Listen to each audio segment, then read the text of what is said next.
मैं मुख्य आचार्य आर के सोनवानी आप सभी को जय मसीह की। जय मसीह। आज की ऑनलाइन रविवारी आराधना परमेश्वर पिता, परमेश्वर पुत्र और पवित्र आत्मा के नाम से प्रारंभ करते हैं। आमीन आमीन। आज की आराधना के प्रारंभ में हम एक छोटी प्रार्थना कर लेंगे कुमारी भारती साहू की अगुवाई में। आप सभी को जय मसीह की। मेरा नाम भारती कुमारी साहू है और हम लोग को आए हुए 1 साल हो गए हैं। हम लोग का आने का कारण थी मेरे मम्मी को बहुत ज़्यादा शैतानी शक्ति लगी थी। यहीं की प्रार्थना दुआ से ठीक हुई है। तब से हम लोग पूरे परिवार बने हुए हैं। आइए प्रार्थना में जाते हैं। महान समर्थी अनुग्रहकारी प्रेमी पिता परमेश्वर, एक बार हम सब मिलकर आपके पवित्र चरणों के समीप आते हैं। पिता धन्यवाद देते हैं प्यारे प्रभु जी, और पिता प्रार्थना विनती करते हैं प्यारे प्रभु जी, और धन्यवाद करते हैं कि हम सब भाई बहन इस पवित्र दिन में एकत्रित होने पाए। इसके लिए धन्यवाद देते हैं और प्रार्थना विनती करते हैं पिता कि इस आराधना में आप ही अल्फा और ओमेगा होइएगा प्रभु जी। यहाँ हमारे गीतों को गाया जाना,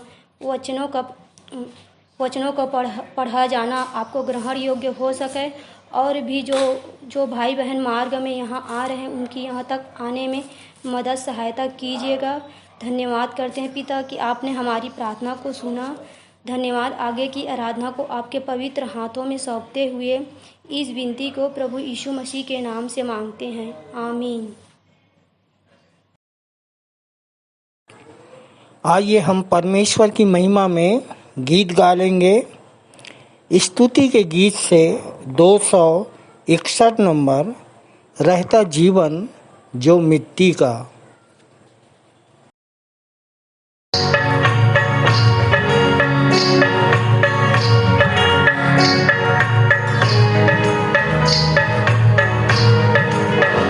रहता जीवन जो मिट्टी का बर्तन टूटा हुआ वो बनाता सोने सा जीवन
दूसरा गीत गाएंगे स्तुति के गीत से 263 नंबर, पवित्र अति पवित्र स्थान में ले चल प्रभु।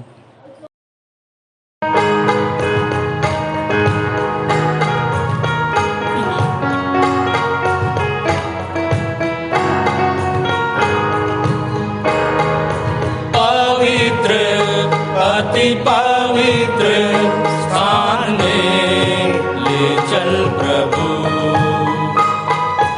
मुझको तू अपने लहू से धो दे मेरे प्रभु।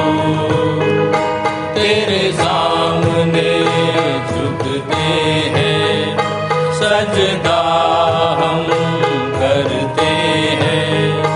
तेरे सामने झुकते हैं, सजदा हम करते हैं। आत्मा और सच्चाई से आराधना करते हैं। आत्मा और सच्चाई से आराधना करते हैं। पवित्र अति पवित्र स्थान में ले चल प्रभु।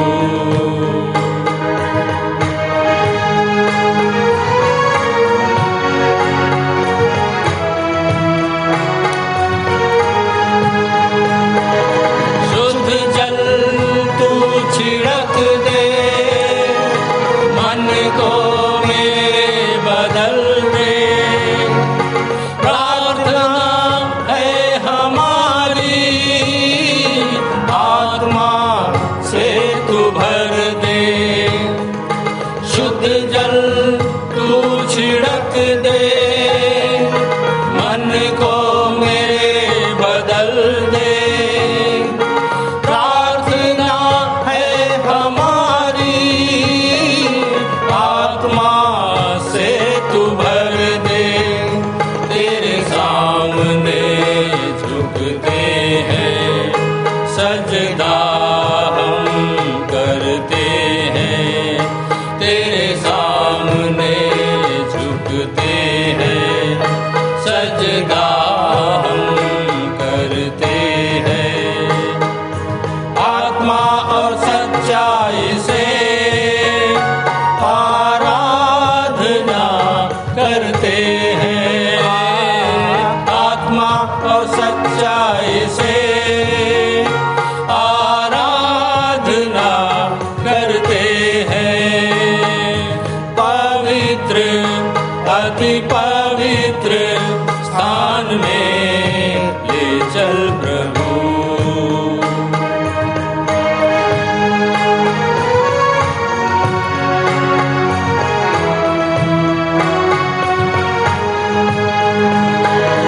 जितना मैं तुझको जानूं, उतना करीब पाऊं। जितना मैं तुझको चाहूं, उतना ही आशीष पाऊं। जितना मैं तुझको जानूं, उतना करीब पाऊं। जितना मैं तुझको चाहूं, उतना ही आशीष पाऊं।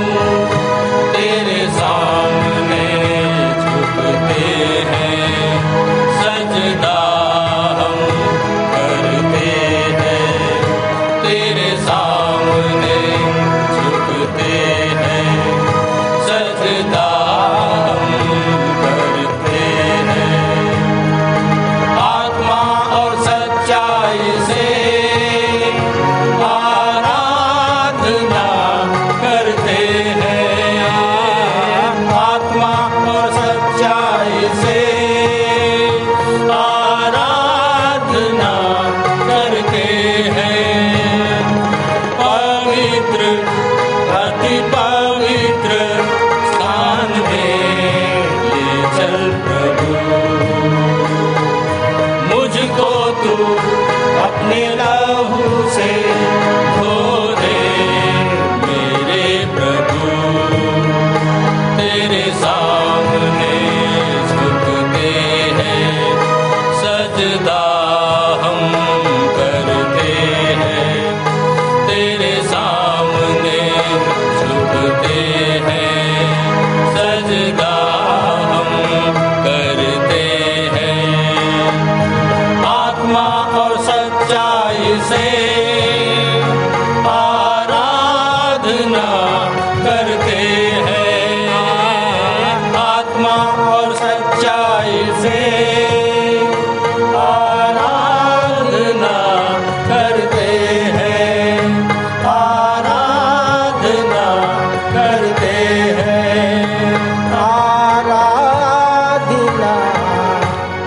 करते हैं।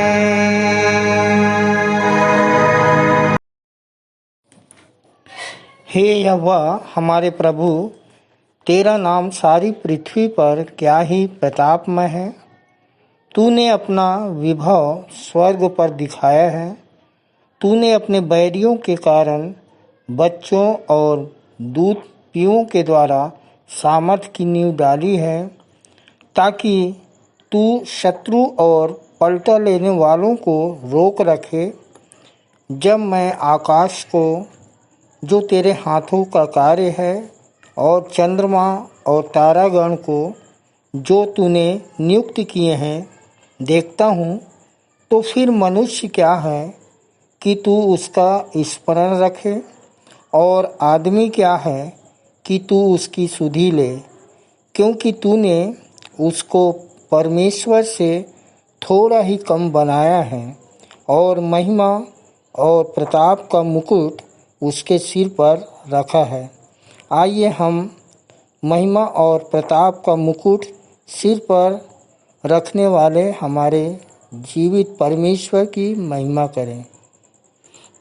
आराधना में जाएं। आइए हम अपनी मुख्य आराधना के प्रारंभ में एक गीत गा लेंगे। स्तुति के गीत से 105 नंबर। जीवन में जब आंधी तुम पर चलती है और निराशा आ घेरे, जब सब हो क्षय। आइए प्रभु की महिमा के लिए गीत गा लेंगे। गीत क्रमांक 105 स्तुति के गीत में से जीवन में जब आंधी तुम पर चलती है। जीवन में जब आंधी तुम पर चलती है और निराशा आके जब सब हो क्षय, अपनी सारी आशीष गिनो लेना और तुम सीखोगे देखी कृष्ण के काम। आशीष गिनो ले उनके नाम, आशीष गिनो देखो कृष्ण के काम। आशीष गिनो ले उनके नाम और तुम सीखोगे देखी कृष्ण के काम।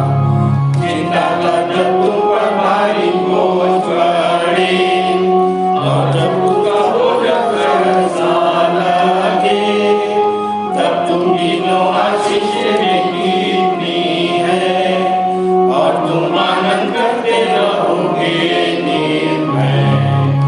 आशीष गिनो ले उनके नाम, आशीष गिनो देखो कृष्ण के काम। आशीष गिनो ले उनके नाम और तुम सीखोगे देखे कृष्ण के काम। औरों के तुम्हें कमर को देखते हो, आज तुम्हारे धन का सदा हो।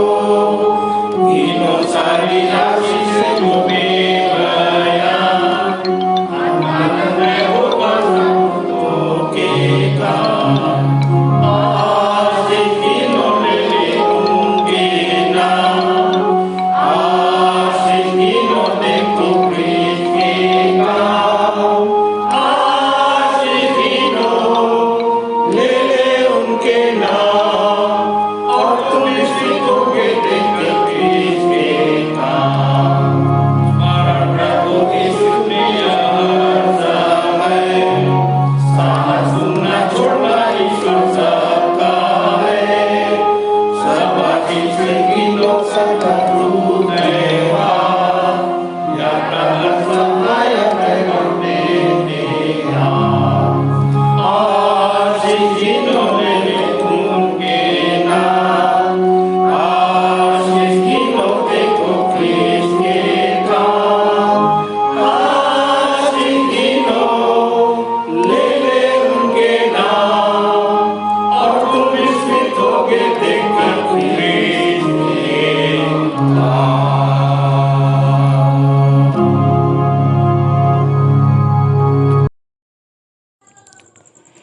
आइए हम सब उत्तरवादी पाठ पढ़ने के लिए निकाल लेंगे।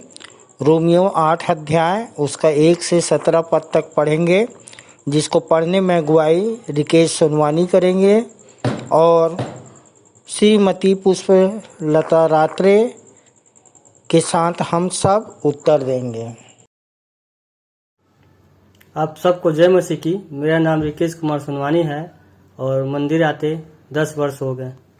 मेरा नाम पुष्पलता रात्रे है और प्रभु में आए 15 वर्ष हो गए हैं। आइए हम उत्तरवादी पाठ पढ़ लेंगे। रोमियो 8 उसका 1 पद से 17 पद। पहला पद मैं पढ़ूंगा, दूसरा पद आप दीदी के साथ पढ़िएगा। सो अब जो मसीह यीशु में है उन पर दंड की आज्ञा नहीं, क्योंकि वे शरीर के अनुसार नहीं वरन आत्मा के अनुसार चलते हैं। क्योंकि जीवन की आत्मा की व्यवस्था ने मसीह यीशु में मुझे पाप की और मृत्यु की व्यवस्था से स्वतंत्र कर दिया। क्योंकि जो काम व्यवस्था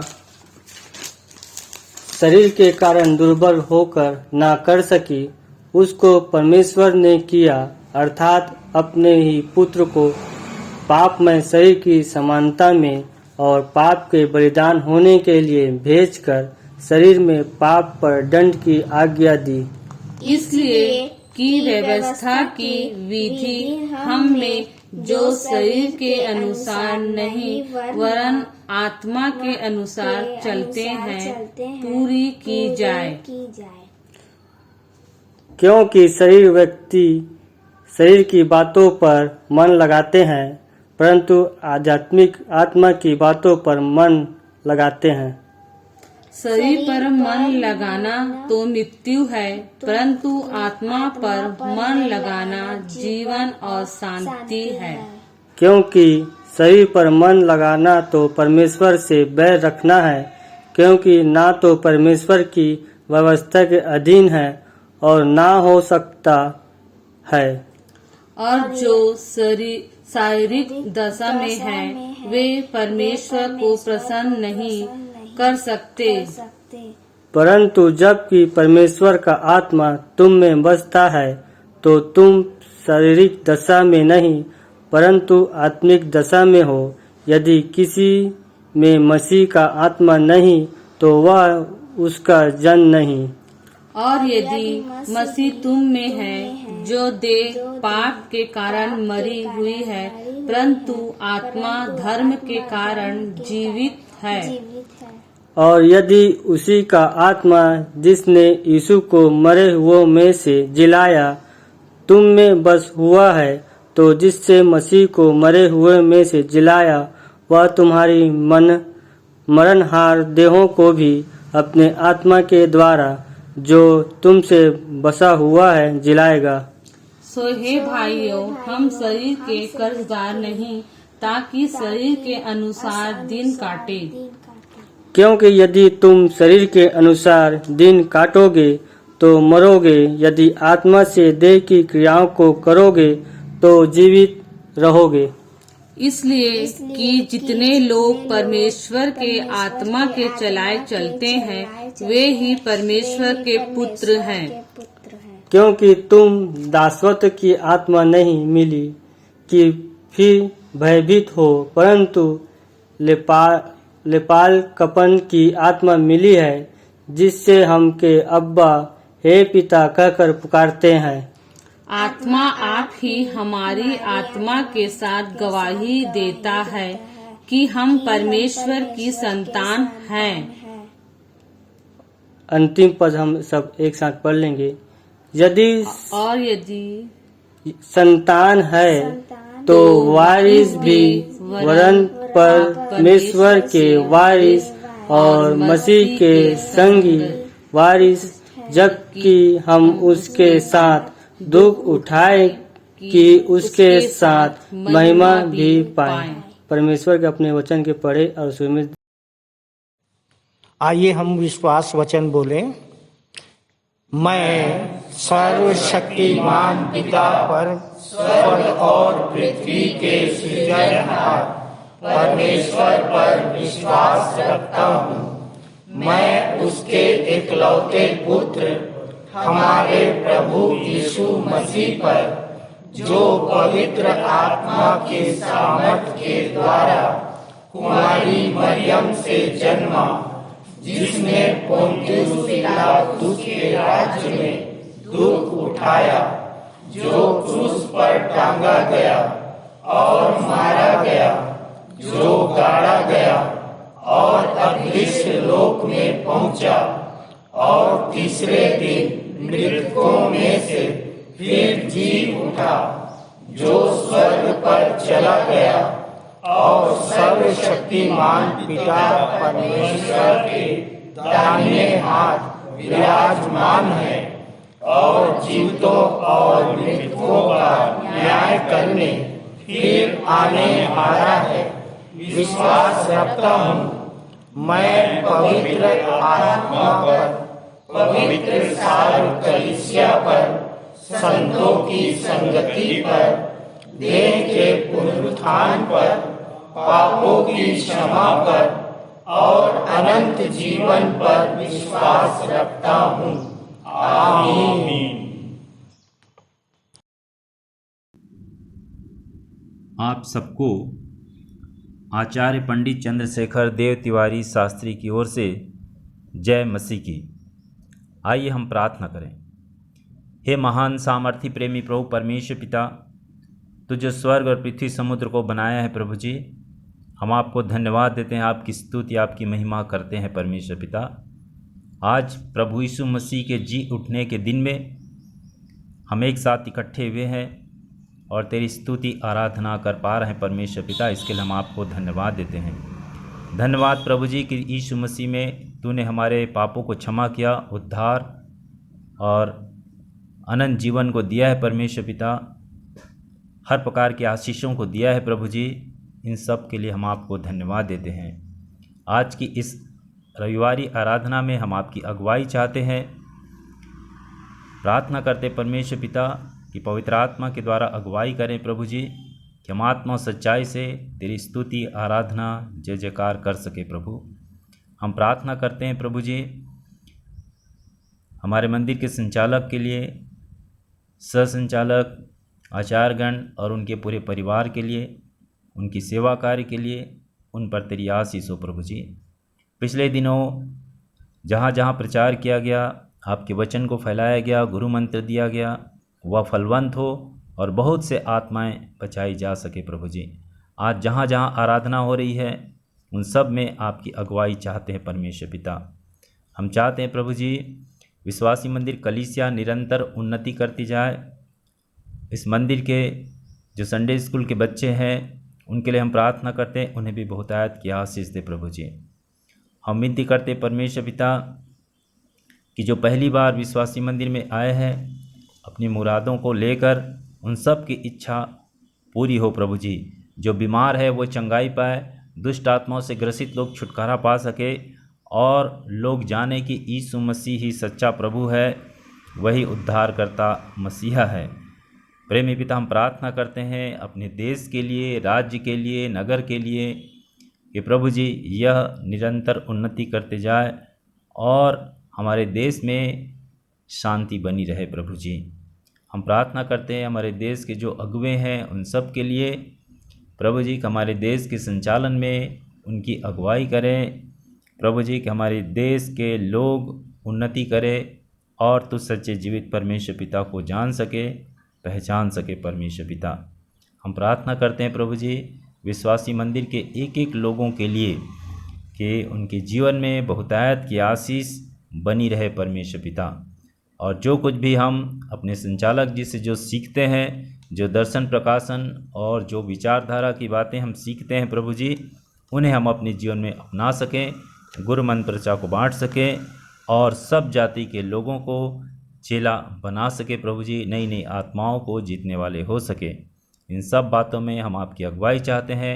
आज की आराधना में पवित्र आत्मा की अगुवाई चाहते हुए धन्यवाद के साथ यह प्रार्थना यीशु मसीह के मधुर और मीठे नाम में होकर करते हैं। आमीन आमीन। आइए इस समय हम संदेश में जाएंगे। और सहायक सहचार भाई रामेश्वर राठौर के द्वारा हम सुन लेंगे, जिनका विषय है परमेश्वर पर ना करे शक। परमेश्वर पर ना करे शक, उन्हें मालूम है हमें क्या क्या है आवश्यक। इनका संदेश मत्ती 6:25 से 30 पर आधारित है। आप सबको जय मसीह। मेरा नाम सहायक सहचार्य रामेश्वर सिंह राठौर है और विश्वासी मंदिर में बने हुए मुझे 5 साल हो चुका है। विश्वासी मंदिर का कारण आने का कारण ये था कि मैं किसी व्यक्ति को पैसा दिया था, नौकरी लगाने के नाम से 5-6 लाख रुपया लिया था और बहुत दिन तक घुमाता रहा। मोबाइल वगैरह बंद करके सब एकाएक बिलासपुर से गायब हो गया था। लेकिन विश्वासी मंदिर की दुआ प्रार्थना से जो है वो मेरा पैसा लौटाते गया, धीरे धीरे करके पूरा पैसा वो लौटाया। वो तब से मैं इस मंदिर में बना हुआ हूँ और परमेश्वर का धन्यवाद करता हूँ कि आज मुझे 2 शब्द बोलने का मौका मिला और मेरा टॉपिक है परमेश्वर पर न करें शक, उन्हें मालूम है हमें क्या क्या है आवश्यक। तो प्रियो, परमेश्वर सर्वज्ञानी है, सर्वव्यापी है, सर्वशक्तिमान है, तो सब कुछ जानता है और उत्पत्ति से लेकर अब तक वो हमारी हर एक ज़रूरतों को पूरा करता है। हर एक आवश्यकताओं को हमारा परमेश्वर जानता है। परंतु हम परमेश्वर पर शक करने लगते हैं। ऐसा क्यों होता है? ऐसा इसलिए होता है कि हमारा विश्वास का जो परिमाण है वो घटने लगता है और शैतान जो है उसका पूरा पूरा फायदा उठाता है और हम परमेश्वर पर शक करने लगते हैं। जब जीवन में समस्या चालू होता है, समस्याएं अगर आने लगती है तो फिर हमारा विश्वास डगमगाने लगता है और हम संसारिकता में फंसते चले जाते हैं। जबकि वचन हमें बताता है, जैसा मत्ती 6:25 में लिखा है, इस कारण मैं तुमसे कहता हूँ कि अपने प्राण के लिए यह चिंता न करना कि हम क्या खाएंगे या क्या पिएंगे, और न ही अपने देह के लिए कि क्या पहनेंगे। प्रियो, परमेश्वर हमको अपने वचन से हमको बताना चाहता है, क्योंकि परमेश्वर को पता है कि मनुष्य जो है वो निर्बल है। लेकिन परमेश्वर का धन्यवाद हो, परमेश्वर हमारे लिए रास्ता निकालता है और परमेश्वर अत्यंत करुणा में परमेश्वर है।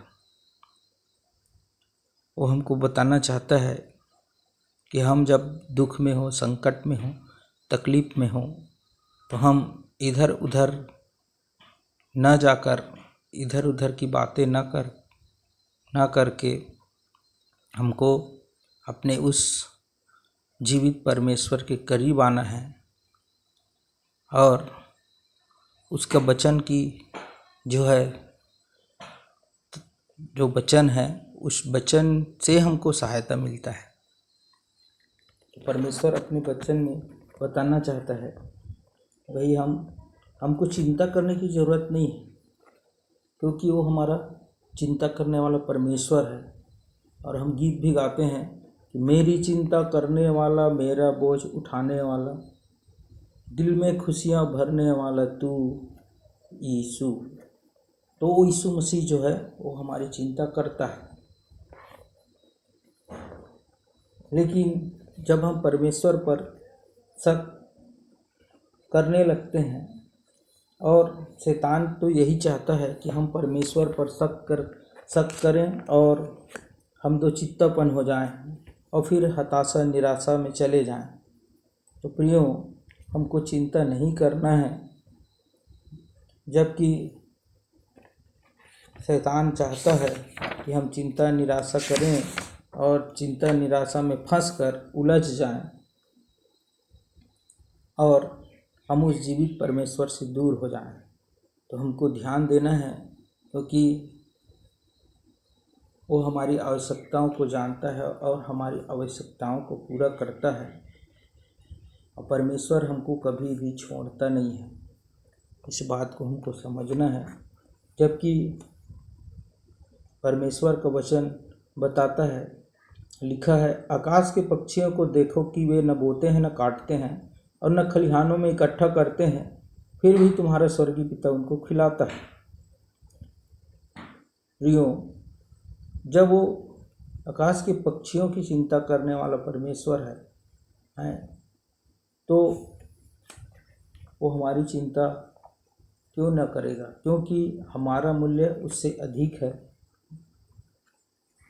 और वचन में लिखा है, तुम में से कौन है जो चिंता करके अपनी आयु एक घड़ी भी बढ़ा सकता है। हमको पता है कि हम चिंता करते हैं और चिंता करके हम अपने जीवन काल का एक घड़ी भी हम नहीं बढ़ा सकते, फिर भी व्यर्थ चिंता करते हैं। और परमेश्वर जो है, वन की जो घास है उसको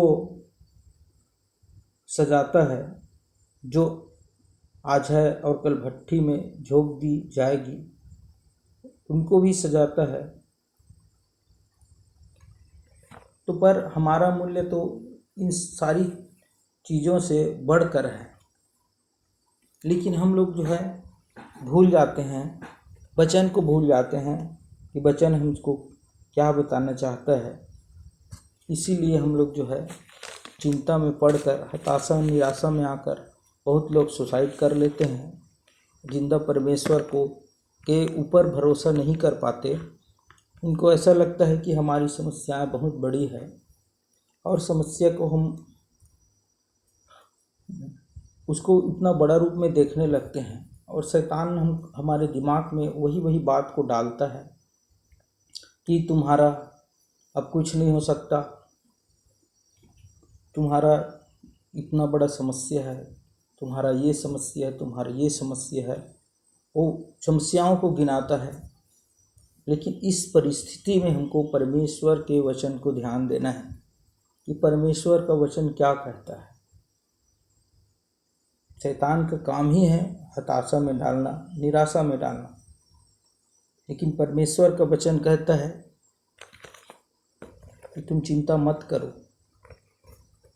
तो हमको क्या करना है, उस समस्याओं से हटकर हमको वचन की ओर ध्यान लगाना है, ताकि हम जो है शैतान से बच सकें और परमेश्वर पर शक नहीं करना है। सबसे पहली बात तो ये है कि हमको जो है जरा भी शक नहीं करना है। पूरा 100% परमेश्वर के वचन में हमको ध्यान लगाना है, क्योंकि वो अद्भुत युक्ति करने वाला परमेश्वर है। क्योंकि शक ऐसा बीमारी है, जैसे बोलते भी हैं कि शक ऐसा बीमारी है जिसका कोई इलाज नहीं है, और शैतान यही चाहता है। लेकिन हमारा परमेश्वर जो है हमारी आवश्यकताओं को पूरा करता है। वो उत्पत्ति से लेकर आज तक वो जो है हमारे लिए हमारी आवश्यकताओं को पूरा करता है। जैसा उत्पत्ति 2:18 में, फिर यहोवा ने कहा, आदम का अकेला रहना अच्छा नहीं है, मैं उसके लिए एक ऐसा सहायक बनाऊंगा जो उससे मेल खाए। तो हमारा परमेश्वर हर एक बातों को जानता है। जैसे उन्होंने आदम के लिए सोचा कि आदम का अकेला रहना अच्छा नहीं है, और उनके लिए उन्होंने हव्वा को उनकी स्त्री के रूप में उनके लिए बनाया। तो प्रियो, हमारे जीवन में भी परमेश्वर अद्भुत काम करता है। और जो हमारे लिए अति आवश्यक है उस चीज़ को हमारे लिए परमेश्वर पहले व्यवस्था करता है, जो जरूरी है। और हम लोग जो है अपने आप का मूल्य को भूल जाते हैं।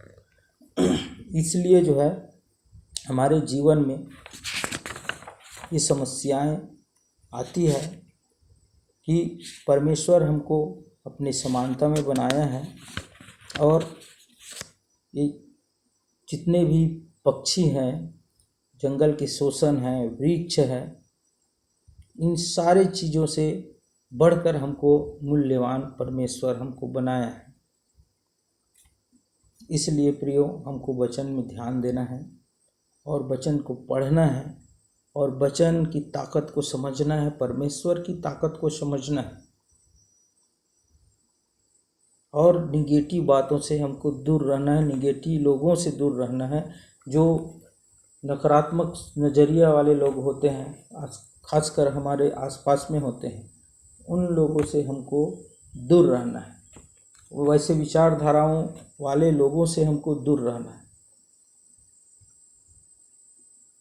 और प्रियो, जैसे लॉकडाउन का समय था, लॉकडाउन के समय में जो है हर किसी को बहुत परेशानी हुआ। बहुत पैसे वाले लोग थे, उन लोग भी अपने प्राण को नहीं बचा सके, लेकिन पिता परमेश्वर का धन्यवाद हो कि हम विश्वासी भाई बहन लोग जो है एक दूसरे के लिए प्रार्थना करते थे, जबकि सबका काम धंधा ठप था।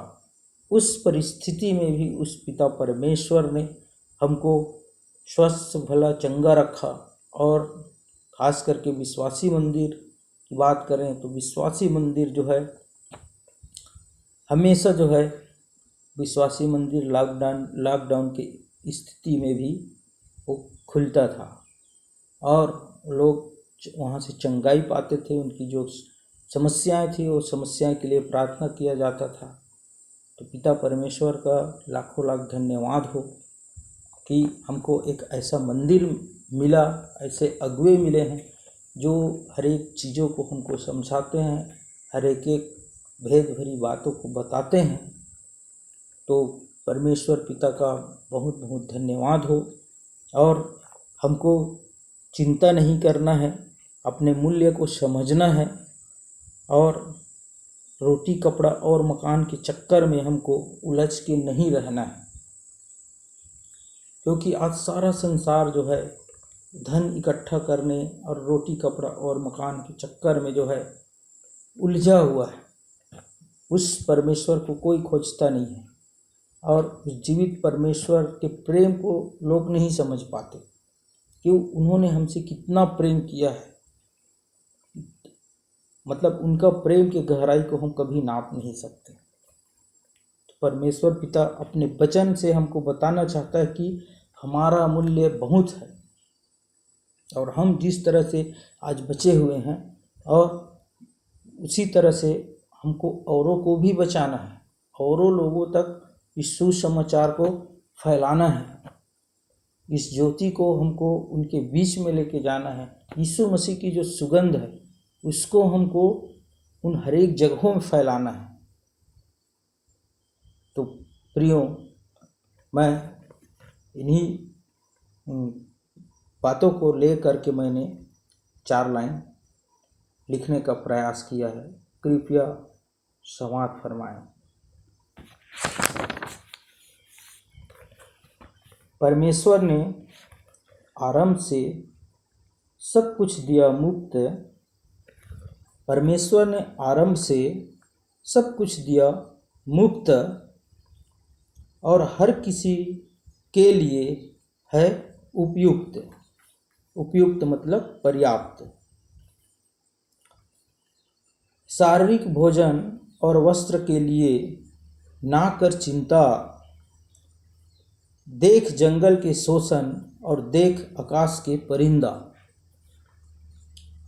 उत्पत्ति से लेकर आज तक वो करता है तेरी फिक्र। उत्पत्ति से लेकर आज तक वो करता है तेरी फिक्र। पर मेरे भाइयों, तुम्हारा ध्यान है किधर? पर भाइयों, तुम्हारा ध्यान है किधर? तुम्हारा मूल्य उनसे बढ़कर है। अपना मूल्य को जानता, तुम्हारा मूल्य उनसे बढ़कर है। अपना मूल्य को जानता, जो बनाया तुझे अपने स्वरूप और अपने समानता। यदि परमेश्वर वन की घास को सजाता है, यदि परमेश्वर वन की घास को सजाता है, कैसा अनोखा है प्यार, क्या न समझ पाता है। कैसा अनोखा है उसका प्रेम, क्या तू समझ पाता है। परमेश्वर के प्रेम को समझ और ना कर उस पर शक। स्वर्गीय पिता जानता है हमारे लिए क्या क्या है आवश्यक। स्वर्गीय पिता जानता है हमारे लिए क्या क्या है आवश्यक। हमारे भारत देश में 33 करोड़ देवी देवताओं का लक्ष्य है, पर बेशक मसीहा सही तथ्य है, अर्थात उद्धारकर्ता। परमेश्वर इस छोटे से वचन के द्वारा हम सबको आशीष दे। आप सबको जय मसीह। सुंदर संदेश के लिए भाई राठौर और उनके पूरे परिवार को प्रभु आशीष दे। तालियां।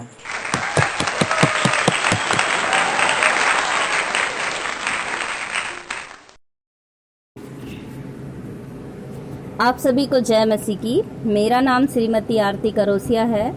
मंदिर आते 9 वर्ष हो गए। प्रभु का धन्यवाद हो कि उन्होंने आज मुझे यह अवसर दिया कि मैं प्रभु भोज का संचालन कर सकूं। इसके लिए मैं पिता परमेश्वर का हृदय से धन्यवाद करती हूं। प्रियो, परमेश्वर प्रेम है और वह हमसे बहुत प्रेम करता है। और परमेश्वर का प्रेम इससे प्रकट होता है कि उसने हमें बचाने की खातिर अपने इकलौते पुत्र का बलिदान कर दिया। यूहन्ना 3:16। परमेश्वर ने जगत से ऐसा प्रेम किया कि अपना इकलौता पुत्र दे दिया, ताकि जो कोई उस पर विश्वास करे वह नाश ना हो परंतु अनंत जीवन पाए। और उसी प्रेम की खातिर आज हम सब इस प्रभु भोज में सम्मिलित होने पाते हैं। हम परमेश्वर पिता का बहुत बहुत धन्यवाद करते हैं। हम बहुत ही भाग्यशाली हैं कि हम प्रभु भोज में शामिल हो पाते हैं, क्योंकि यूहन्ना 6:53 से 57 में यीशु मसीह ने कहा, मैं तुमसे सच सच कहता हूँ कि जब तक तुम मनुष्य के पुत्र का मांस ना खाओ और उसका लहू ना पियो, तुम में जीवन नहीं।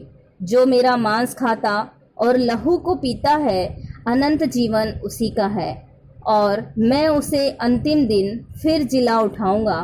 क्योंकि मेरा मांस वास्तव में खाने की वस्तु है और मेरा लहू वास्तव में पीने की वस्तु है।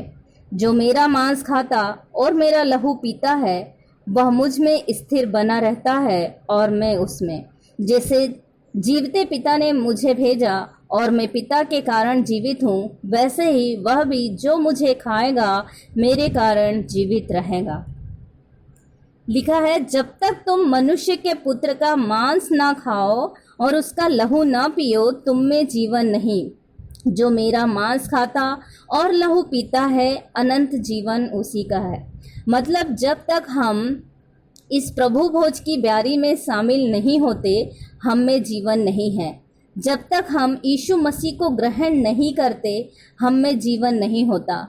यीशु मसीह ने भी कहा ना कि मुर्दों को अपने मुर्दे गाड़ने दो।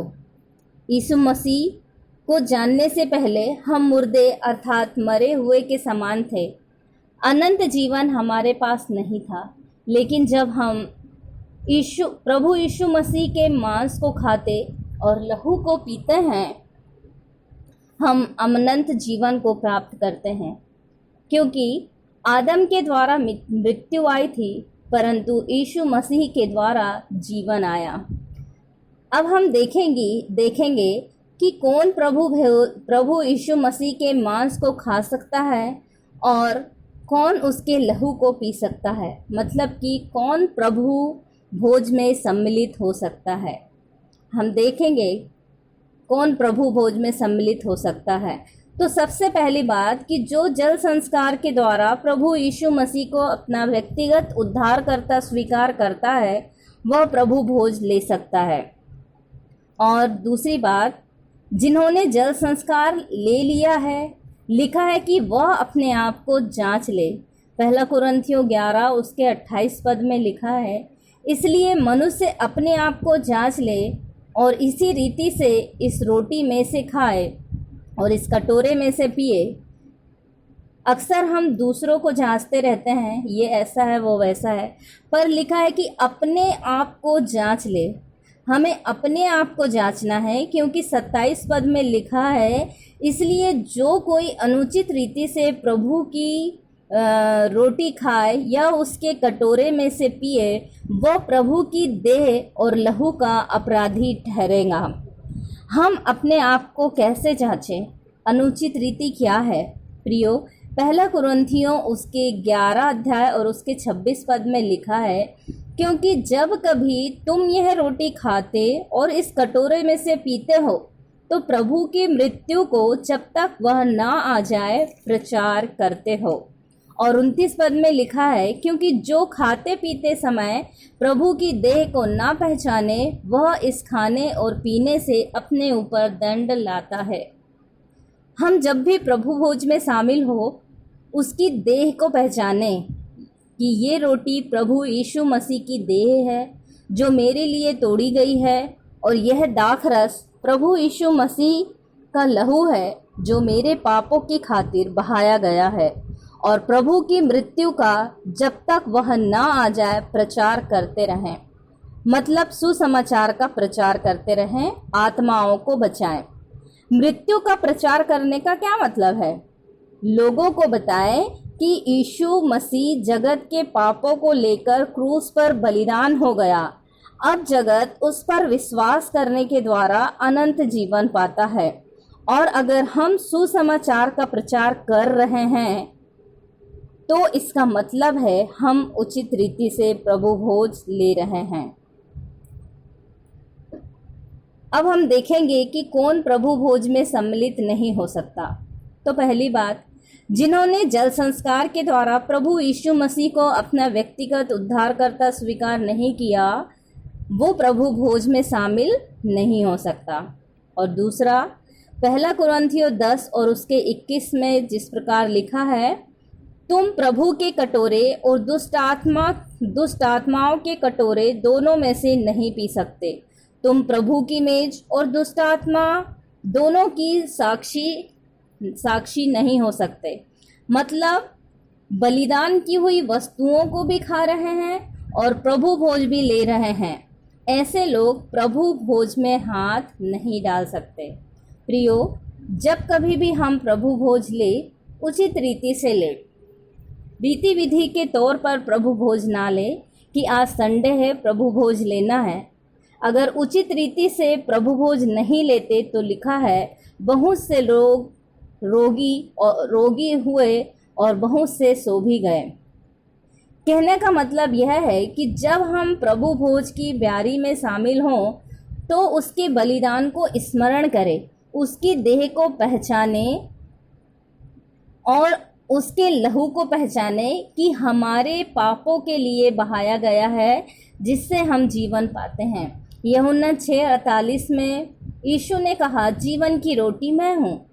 उस कनानी स्त्री ने उस रोटी को पहचान लिया और इसलिए इतना अपमान सहने के बाद भी कहा, कुत्ते भी तो वे चूर चार खाते हैं जो उसकी स्वामी की मेज से गिरती है, और अपनी बेटी की चंगाई को खींच ली। हम भी प्रभु यीशु मसीह की देह को पहचाने, उसके लहू को पहचाने और जब तक वह ना आ जाए प्रचार करते रहे।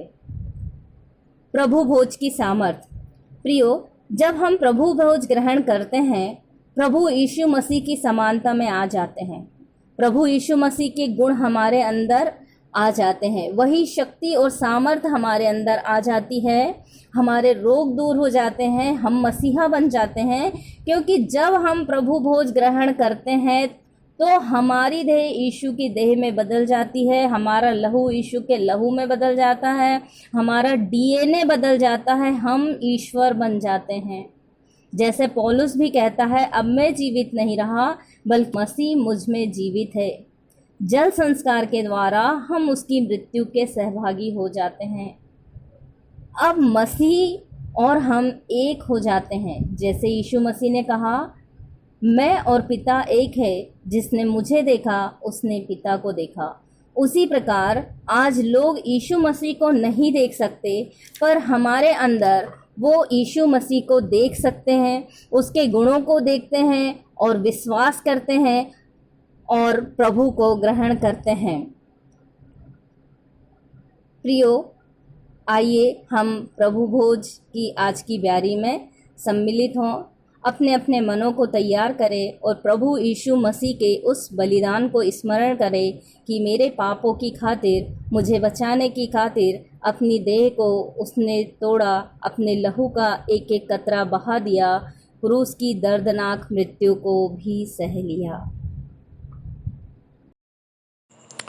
आइए हम इस समय अपनी अपनी भेंटों एवं धन्यवादी भेंटों को देने के द्वारा परमेश्वर की महिमा करेंगे। और इस समय हम गीत गा लेंगे। हमन गाना गाबो से 58 नंबर, प्रभु का धन्यवाद करूँगा, उसकी संगति में सदा रहूँगा। तत्पश्चात भेंट की प्रार्थना में अगुवाई करेंगी श्रीमती ज्योति गंगावने।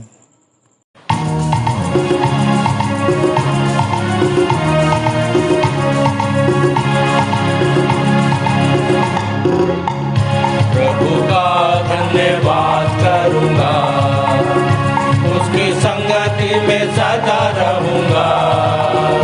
साथ चलूँगा मैं जय जरूर पाऊँगा, साथ चलूँगा मैं जय जरूर पाऊँगा। प्रभु का धन्यवाद करूँगा। ना देगी मुझे दुनिया कभी भी कोई सुख और शांति आराम, ना देगी मुझे दुनिया कभी भी कोई सुख और शांति आराम। मेरे यीशु के साथ धन्य संगति में सदा मिलती खुशी मुझको।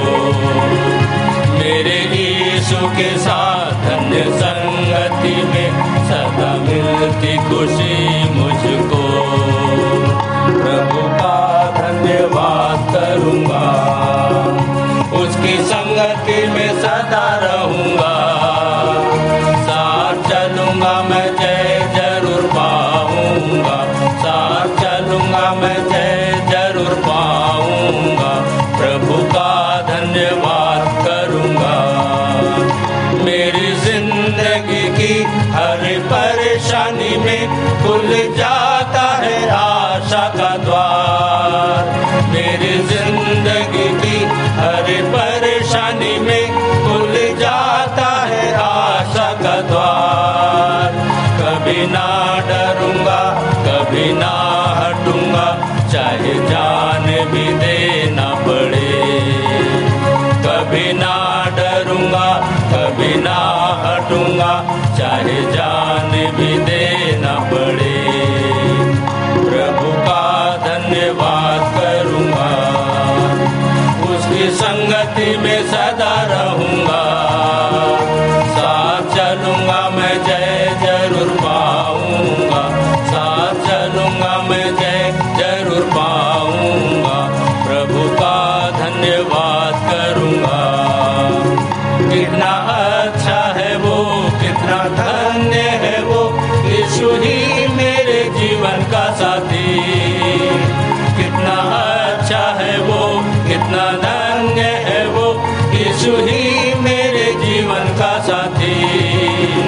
मेरी जरूरतों को पूरा करता है वो, कोई घटी नहीं मुझको। मेरी जरूरतों को पूरा करता है वो, कोई घटी नहीं मुझको। प्रभु का धन्यवाद करूँगा, उसकी संगति में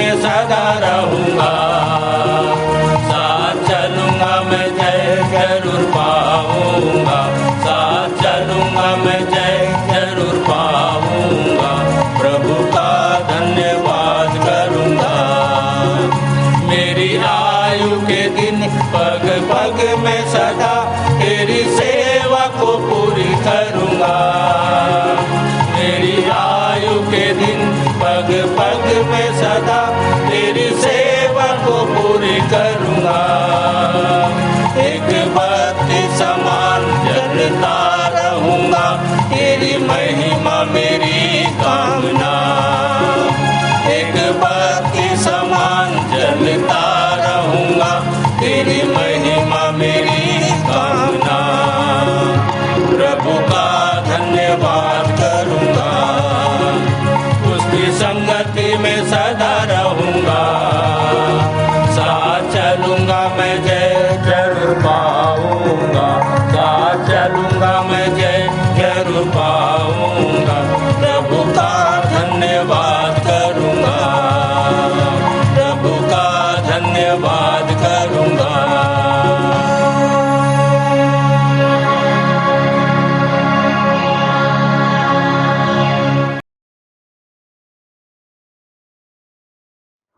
आप सभी को जय मसीह की। मेरा नाम श्रीमती ज्योति गंगावन्य है। प्रभु में आए मुझको 8 वर्ष हो चुके हैं। आइए हम प्रार्थना में जाएंगे।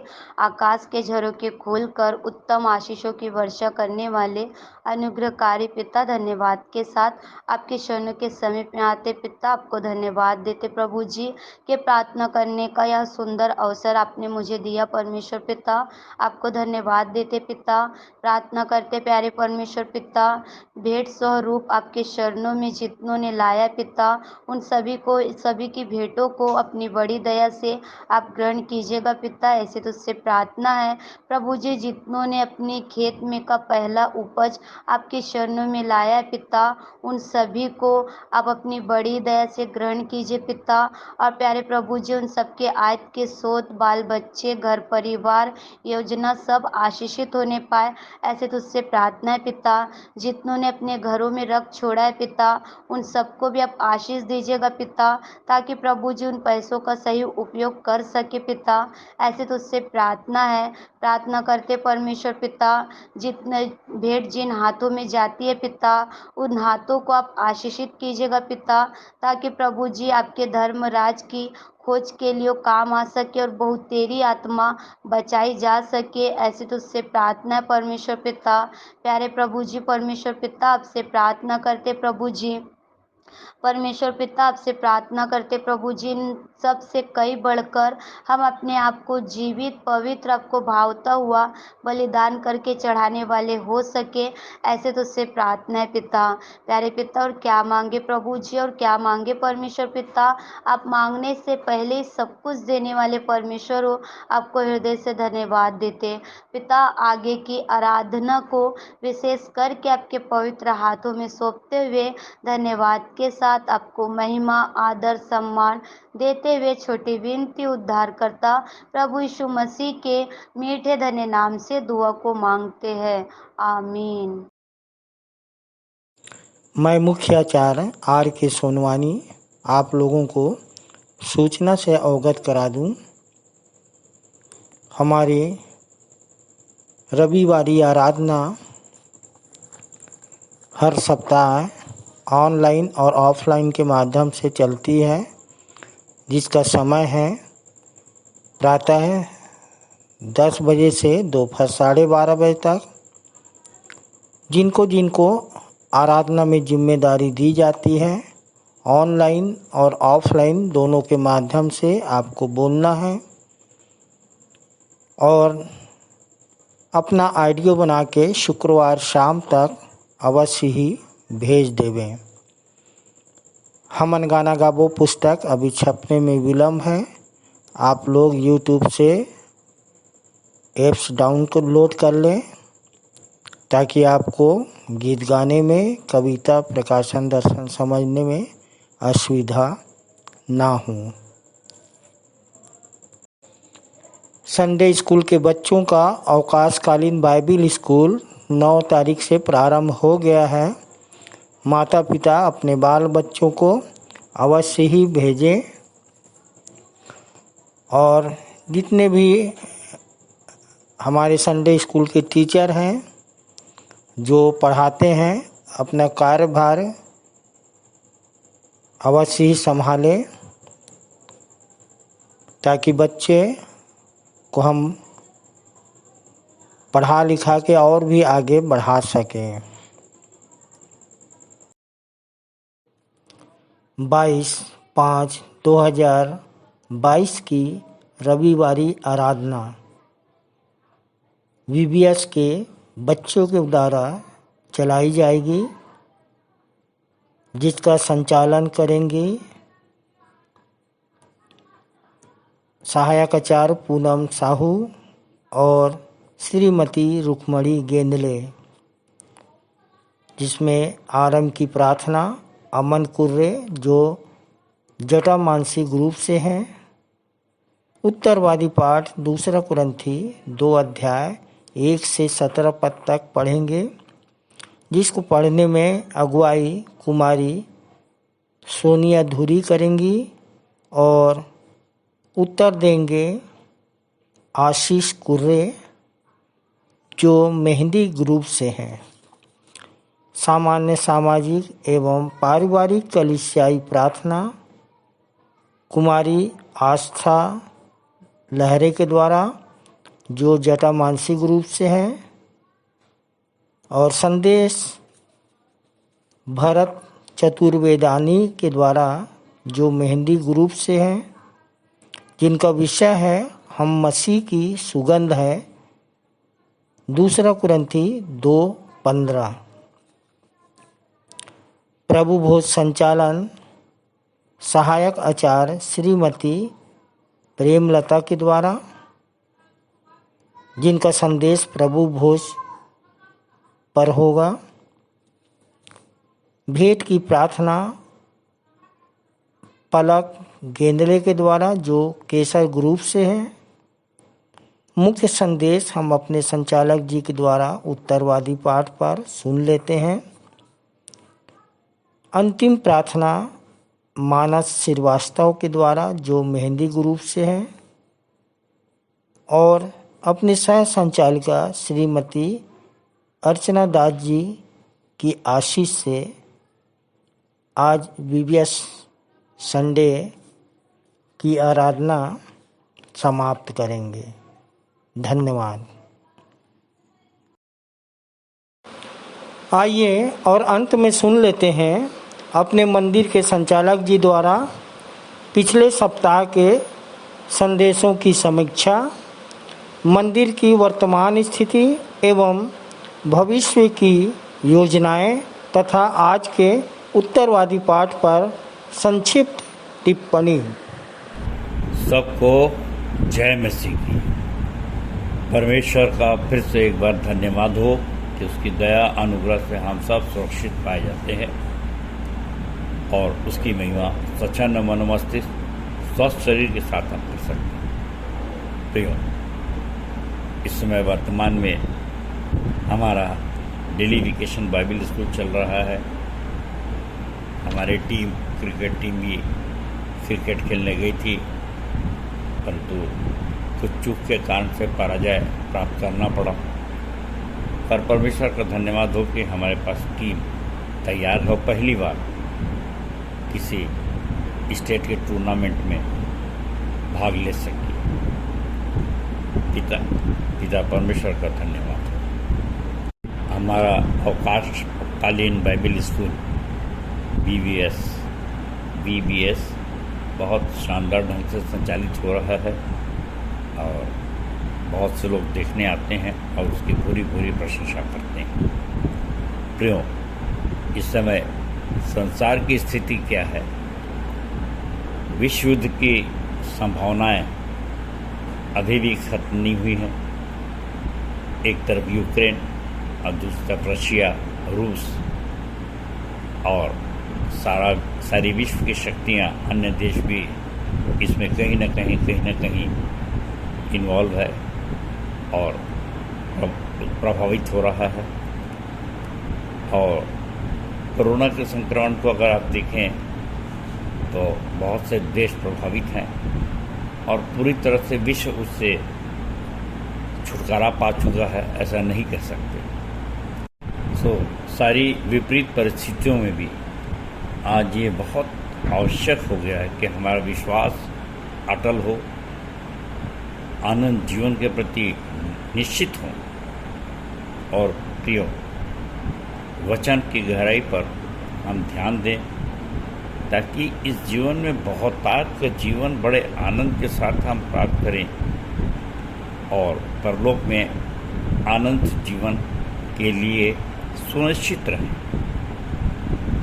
और इसी श्रृंखला में अपन आगे बढ़ रहे हैं। पिछले सप्ताह की कुछ बातें याद करेंगे।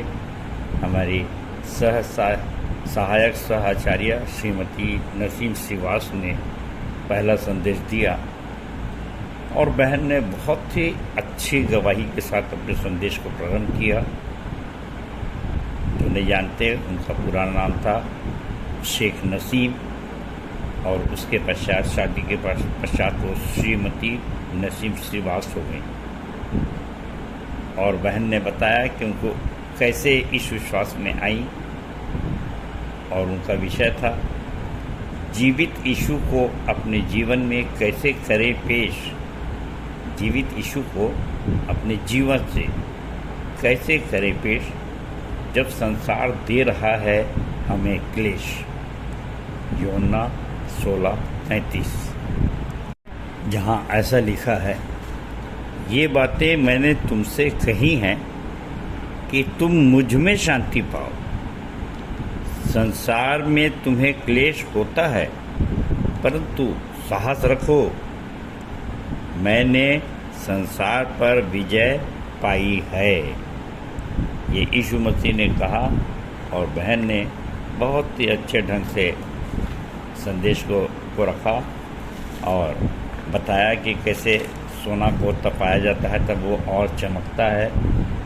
और बहन ने सुंदर कविता लिखी, कुछ लाइनें मैं उसको रिपीट करना चाहूँगा कि करते हैं हम हर दिन हर पल यीशु के पास आने का प्रयास, मगर ये संसारिक रिश्ते कर देते हैं हमें निराश। ये कहते हैं तुम और तुम्हारा विश्वास है छोटा और तुम्हारा मन भी है खोटा। ये हर दिन हमें ये साबित कराते हैं कि तुम्हारा रास्ता है गलत, तभी तो तुम संसार से हो गए हो अलग। बहन की बहुत सुंदर बड़ी कविता है, परंतु मैं उसके आखिरी की 4 लाइनें पढ़ रहा हूँ। हमारा हल्का सा क्लेश हमें अनंत जीवन दिलाता है, इसलिए तो हमें क्लेशों में जीना भाता है। इसलिए तो हमें क्लेशों में जीना भाता है। बीमारी, दुख और चिंता से है हमारी जान पहचान, क्योंकि मसीह जिंदा है, यह है हमारा मान। प्रभु बहन को बहुत बहुत बहुत बहुत आशीष दे। सुंदर संदेश के लिए धन्यवाद। के पश्चात हमारे सामने दूसरा संदेश रखी थी हमारी सहायक आचार्य डॉक्टर शीतला सूर्यवंशी। इन्होंने प्रभु भोज का संचालन किया और इब्रानी 2:6 से बताया कि मनुष्य क्या है कि तू उसकी चिंता करता है, मनुष्य की कीमत। और बहन ने भी बहुत सुंदर सा उदाहरण दिया कि एक कील की कीमत क्या है, परंतु उसको अगर बाद में उसको स्प्रिंग बना दिया जाए, या लोहे की कीमत क्या है और बाद में उसको कील बना दिया जाए या स्प्रिंग बना दिया जाए या कोई और शेप दिया जाए, उसकी कीमत कैसे बढ़ जाती है। इसी प्रकार से यीशु मसीह भी हमारे जीवन को लेता है, हमको लेता है और एक योग्य आदरणीय इंसान बना देता है। जैसा कि फिलिपियों 3:21 में लिखाया है, वो हमारी दीनहीन देह को अपनी महिमा के अनुकूल बना देता है, अर्थात तेजस्वी। सो उसकी कीमत कितनी बढ़ जाती है और ये आपसे अपने जीवन से महसूस कर सकते हैं। और बहन ने भी बहुत सुंदर कविता से अपने संदेश को सजाया। इसी कुछ लाइनें मैं आपके सामने जरूर रखना चाहूँगा कि प्रभु की ब्यारी क्या लेने योग्य है हमारी तैयारी, या नहीं है वो भोज जिसे हम खाते हैं हर रोज़। फिर है संसारिकता का बोझ, फिर है संसारिकता का बोझ, पर यह तो है प्रभु भोज, जिससे हम करते हैं स्वर्ग राज्य की खोज। मेरे प्रियो, कितनी सुंदर लाइनें हैं ये है वह प्रभु भोज जिससे हम करते हैं स्वर्ग राज्य की खोज। बहन ने भी खूब सुंदर संदेश दिया, कविता भी काफ़ी बड़ी और बहुत अच्छी शानदार है, परंतु मैं उसके आखिरी की कुछ लाइनें यहाँ पे रिपीट करना चाहूँगा, दोहराना चाहूँगा। हम बार बार करते हैं रोटी और दाखरस का भोग, कि काम न करे हम पर आत्मिकता का रोग। प्रियो, कितनी सुंदर बात है कि लोग पूछते हैं कि प्रतिदिन प्रति सप्ताह आप क्यों प्रभु भोज को ग्रहण करते हैं। उसके लिए कितनी अच्छी ये लाइन हो सकती है। और सो अब निरर्थक बातों में फंसकर हम कम ना करें अपना मूल्य। अब निरर्थक बातों में फंसकर हम कम ना करें अपना मूल्य। सजी है हमारे लिए प्रभु भोज की मेज, खाकर करें प्राप्त करें तेज। क्योंकि आज भी यीशु का रक्त क्रूस से बह रहा है, क्योंकि आज भी यीशु का रक्त क्रूस से बह रहा है और हमसे कह रहा है कि किया है मैंने इस संसार के ईश्वर से युद्ध, कि किया है मैंने इस संसार के ईश्वर से युद्ध, कि तुम्हारा मन हमेशा रहे शुद्ध। हम डॉक्टर शीतल सूर्यवंशी को बहुत बहुत धन्यवाद देते हैं सुंदर संदेश के लिए। प्रभु बहुतायत की आशीष थे। प्रियो, अब इसके पश्चात था मेरा वचन, जो उत्तरवादी पाठ यूहन्ना 21 पर आधारित था, और उसमें हमने देखा कि यीशु मसीह के दर्शन के तीसरे सप्ताह में, कि पहले सप्ताह में हम प्रेरितों का काम 1 देखे थे कि कैसे उसने जीवित प्रमाणों के साथ, पक्के प्रमाणों के साथ अपने आप को प्रस्तुत किया। दूसरी बार पेंतुकुस्त के दिन उसने अपने आप को प्रस्तुत किया प्रेरितों का काम 2 से, और इसके बाद अब तीसरे पायदान पर तिरबियाज झील पर अपने आप को चेलों के सामने प्रकट किया, और पतरस ने कैसे उससे पहचाना, सो पतरस का दर्शन पाना, फिर उसके कार्य को बताया उसने कि भाई तुझे क्या काम करना है यदि तुम मुझसे प्रेम करता है तो, और फिर उसके मृत्यु के बारे में, उसकी उम्र के बारे में बताया। और फिर अपन जानते हैं कि कैसे पतरस कितना तेजस्वी हो गया कि एक ही संदेश से 3000 आत्माएं जीत लिया। प्रेरितों के काम 2:41। जिस बात पर मैं विशेष ध्यान आपका आकर्षित करना चाहता था वो है ये यूहन्ना 21 का 18वां पर। यीशु ने कहा, मैं तुमसे सच सच कहता हूँ, जब तू जवान था तो अपनी कमर कसकर जहाँ चाहता था वहाँ फिरता था। तो प्रश्न उठता है कि क्या वह जवान था तो अभी का है जब यीशु मसीह कह रहे हैं तब। इस पर विचार करिए। परंतु आगे कहता है, जब तू बूढ़ा होगा, अभी नहीं जवान था तो अभी क्या है, और जब बूढ़ा होगा फिर भविष्य को कहता तो तू हाथ फैलाएगा और कोई दूसरा तेरी कमर बांधेगा और जहाँ तू न चाहेगा वहाँ तुझे ले जाएगा। सो प्रियो, ये बड़ा विचारणीय प्रश्न है, बहुत गहराई से इस पर अध्ययन करिए। और मैंने कहा था कि प्रभु का दास, आत्मिक दास कभी बूढ़ा नहीं होता है, और ये बड़ी आश्चर्य की बात है और बड़ी अच्छी बात है कि जिस बात पे हम विचार कर रहे हैं उसमें हम जानते हैं कि शरीर कमज़ोर है हमारा, पर आत्मा बुलंद है। और आत्मिक दृष्टिकोण से जब हम सोचते हैं तो फिर ये बुढ़ापे नाम की चीज़ नहीं होती, और जो ही शरीर पर मन लगाते हैं तो फिर हमको बुढ़ापा आ जाता है। क्योंकि भजन संहिता 103 का 5 कहता है कि मैं तेरी जवानी को काब किनाई नहीं करूँगा। और इसलिए 19वें पद में इस प्रकार से लिखा है कि यीशु ने अर्थात उसने इन बातों से बता दिया कि पतरस कैसी मृत्यु से परमेश्वर की महिमा करेगा, और यह कहकर उससे कहा, मेरे पीछे हो ले। सुप्रियो, टीकाकारों के अनुसार हम सब जानते हैं कि पतरस को क्रूस पर उल्टा लटकाया गया था, और इससे आप अंदाज़ लगा सकते हैं कि वो जवान था, बूढ़ा था या अधेड़ था। और उस समय का जो रहन सहन हो, अगर उसकी उम्र का अंदाज लगाते हैं तो जवान ही हम कह सकते हैं। तो प्रियो, यहाँ पर हमने देखा कि पतरस शारीरिक रूप से कैसे कमज़ोर था, लेकिन आत्मिक रूप से कैसे बुलंद हुआ, और जब बुलंद हुआ तो कितना शक्तिशाली हो गया कि पहले मौत के नाम से डरता था, यीशु मसीह का इनकार कर दिया, परंतु जब आत्मा बुलंद हुई, जब तेजस्वी यीशु को उसने देख लिया, तब कितना शक्तिशाली हो गया। सुप्रियो, आज का जो उत्तरवादी पाठ है रोमियो 8, वो भी इसी से संबंधित है, शरीर और आत्मा।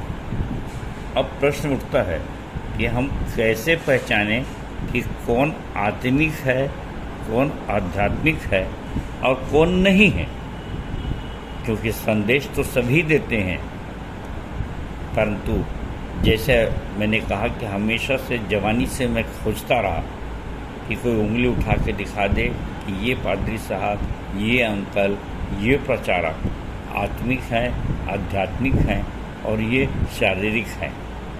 तो ऐसा तो किसी ने नहीं कहा, और किसी को कहने से लड़ाई झगड़ा भी हो सकता है, पर इसलिए मेरे प्रियो, आपको और मेरे को स्वयं अपने लिए खोजना है, अपने आप को जांचना है और समझना है। और इसीलिए आइए आज के उत्तरवादी पाठ पर हम मनन करें, और जो आप सब निकाल लिए रोमियो 8, 1 से लेके 17 पद तक। सो उत्तरवादी पाठ रोमी 8 को जो मैं पढ़ने जा रहा हूँ, तो ये बताना आवश्यक समझता हूँ कि हमारी नीली वाली बाइबल में ज़रा प्रिंटिंग मिस्टेक के कारण से एक लाइन छूट गई है, परंतु इसलिए मैं पुरानी बाइबल से पढ़ रहा हूँ। और हमेशा इस बात का ध्यान रखें कि मानवीय त्रुटि के कारण से, मानवीय चूक के कारण से कुछ त्रुटियाँ रह जाती हैं। सो पुरानी बाइबल पढ़ रहा हूँ। सो अब जो मसीह यीशु में हैं, उन पर दंड की आज्ञा नहीं, क्योंकि वे शरीर के अनुसार नहीं वरन आत्मा के अनुसार चलते हैं। सो प्रियो, इस विषय पर आगे बढ़ने से पहले, क्योंकि ये बहुत ही विवादित विषय है, बहुत से जितने भी प्रचारक है, कोई भी अपने आप को शारीरिक नहीं कहेगा, सब आत्मिक ही कहते हैं, और अक्सर एक दूसरे पे दोष लगाते रहते हैं और बहुत विरोधाभास होता है। परंतु हमको अपने विषय में निश्चित धारणा से चलना है, और नहीं तो पाप हो जाएगा। और इसलिए जैसे मैंने सफलता पाई है, मैंने सिद्धि पाया है, मैं परफेक्ट हूँ, और अगर इस हद तक परफेक्ट नहीं होता तो इस निर्बलता के साथ इतना बड़ा विश्वासी मंदिर खड़ा नहीं होता, प्रभु मेरे को इतनी बहुतायत से इस्तेमाल नहीं करता। ये प्रमाण है पर। सो कुछ आपके लिए भी मैं चाहता हूँ कि मेरे प्रिय अजीज लोग भी भटके मत, मेरे बच्चे भटके मत, और इसलिए इन बातों को बहुत ध्यान से सुन लीजिए और लिख लीजिए कि पहले हम शरीर के विषय में और आत्मा के विषय में जब अध्ययन करने जा रहे हैं, तो आत्मा एक अद्भुत चीज़ है, और उसके लिए कुछ शब्द हैं जो मैं यहाँ पे कहना चाहता हूँ।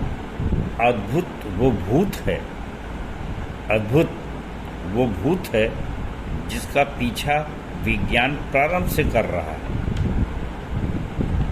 जिसका पीछा विज्ञान प्रारंभ से कर रहा है, और परिणाम तो दिखाता है। यूहन्ना 3:11-12 के अनुसार परिणाम तो दिखाता है, पर कारण पता ही नहीं लगता, कारण पता ही नहीं लगा सका। और अब रह गया अद्भुत का विकल्प क्या है, अद्भुत का डुप्लीकेट क्या है। बहुत ढेर सारे शब्द हैं, कि जो मैं और आप अद्भुत रीति से माँ के गर्भ से में रचे गए हैं और इसका कोई डुप्लीकेट नहीं है, कोई विकल्प नहीं है, कोई प्रतिरूप नहीं है, कोई सब्स्टिट्यूट नहीं है, कोई ऑप्शन नहीं। और इसलिए हम विशेष हैं, खास हैं। और जब अद्भुत की बातें अगर अपन सोचें तो पहले ही उत्पत्ति के प्रारंभ में देखिए, परमेश्वर ने कहा सूरज बन जा, चांद बन जा, पानी बन जा, हवा बन जा, आदमी बन जा, स्त्री बन जा। सारे काम अद्भुत हैं, आत्मा के काम, और वही आत्मा आज भी काम कर रही है। और इसको आपको अपने आप को जांचना परखना है कि जैसे लिखा है कि अपने आप को जांचो परखो कि तुम में मसीह का मन है कि नहीं तो तुम निकम्मे हो। दूसरा कोरिन्थियों 13 और 5। तो प्रियो, हम लोग ने देखा, और मैं यहाँ कहना चाहता हूँ कि अद्भुत के सामने, वंडर के सामने विज्ञान दूध पीता बच्चा है। और वे विश्वास, इसीलिए अद्भुत पर विज्ञान विश्वास नहीं कर सकता, क्योंकि वो कारण और परिणाम के प्रति निश्चित होता है। चलती हुई भाषा में मैं कहता हूँ समझाने के लिए कि विज्ञान टमर के चलने वाला ज्ञान है, परंतु अद्भुत जो है वो कहीं से परखा नहीं जा सकता, पकड़ा नहीं जा सकता, इसीलिए तो अद्भुत है। और इसलिए आत्मा अद्भुत है, इसलिए परमेश्वर ईश्वर अद्भुत है। और इसलिए जब वो आत्मा हमारे में समाती है तो हम भी अद्भुत हो जाते हैं।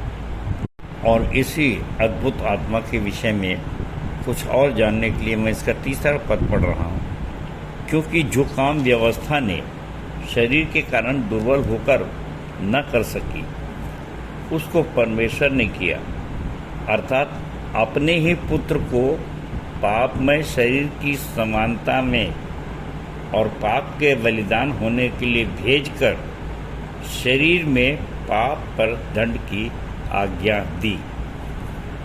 तो 5वां पद देखिए, क्योंकि शारीरिक व्यक्ति शरीर की बातों पर मन लगाते हैं, परंतु आध्यात्मिक आत्मा की बातों पर मन लगाते हैं। और शरीर पर मन लगाना तो मृत्यु है, परंतु आत्मा पर मन लगाना जीवन और शांति है। सो प्रियो, आत्मा में हम कैसे मन लगाएं? यदि पहला कोरिन्थियों 2:15 देखें, वहाँ इस प्रकार से लिखा है कि आत्मिक जन सब कुछ जानता है, परंतु आप किसी से परखा नहीं जाता। और आत्मिक जन की एक और पहचान है, जैसे कि यूहन्ना 2:17 में लिखा है कि तेरे घर की धुन मुझे खा जाएगी।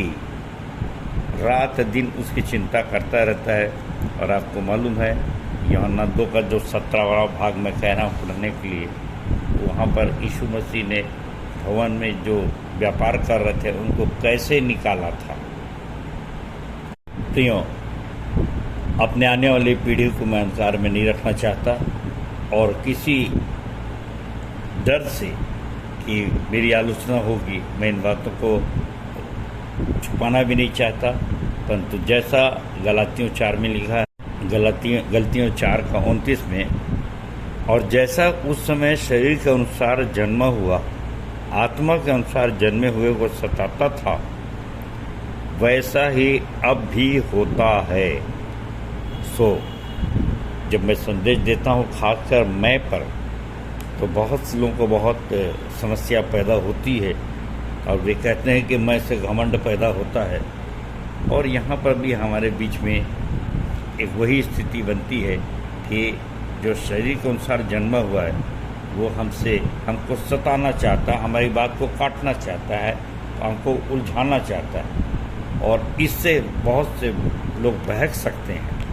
और इसलिए मेरी आने वाली पीढ़ी न बहके, मेरे पिताजी न बहकें, और इसलिए मैं एक सुंदर सा वचन उनके सामने पढ़ना चाहता हूँ। जैसा पौलुस ने 2 कोरिन्थियों 11:1 में कहा, आगे भी कहा कि मेरी जो आलोचना होती है कई बार कि वो अपने आप को ज़्यादा समझता है, और मूर्ख है, इस प्रकार की बातें होती हैं, या डायरेक्ट या इनडायरेक्ट, प्रत्यक्ष या प्रत्यक्ष रूप से।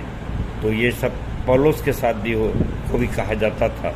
और उसने यहाँ पर लिखा है, यदि तुम मेरी थोड़ी मूर्खता सह लेते तो क्या ही भला होता।